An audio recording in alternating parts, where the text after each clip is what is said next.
তীব্র গরমে পথচারীদের স্বস্তি দিতে বড় উদ্যোগ আসানসোলে। বুধবার তীব্র দাবদাহ গরমকে মাথায় রেখে আসানসোল থেকে চিত্তরঞ্জনগামী রাস্তায় নিমতলা মোড়ে লক্ষ্মণপুর 16 আনা কমিটির পক্ষ থেকে পথচারীদের স্বস্তি দিতে এক জলশস্ত্রের আয়োজন করা হয়। সেখানে পথচারীদের শরবত সহ ভেজা ছোলা শসা বিতরণ করা হয়। ক্লাবের সদস্যরা জানান, গরমের তাপমাত্রার মধ্যে আমাদের একটি উদ্যোগ নেওয়া হয়েছে কপি কাকাকে নিয়ে, তাই আমাদের এটা অনুষ্ঠান করা হয়েছে।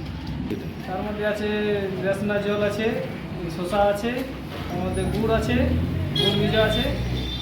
আমরা লক্ষ্মণপুর 16 আনা কমিটি দিয়ে ছেলেরা বললো যে আজকে জলসেবা এবং গুড় ভিজার একটা আয়োজন করা হোক। বৈশাখ মাস খুব গরম পড়েছে, এই কারণে আমাদের ছেলেরা উদ্যোগ নিয়েছে। বুধবার সকালে চিত্তরঞ্জনগামী অঞ্চলে প্রায় 1 থেকে 1.5 হাজার পথচারীর সুফল ভোগ করেন। আসানসোল থেকে রাহুল পাসওয়ানের রিপোর্ট, খবর বাংলা।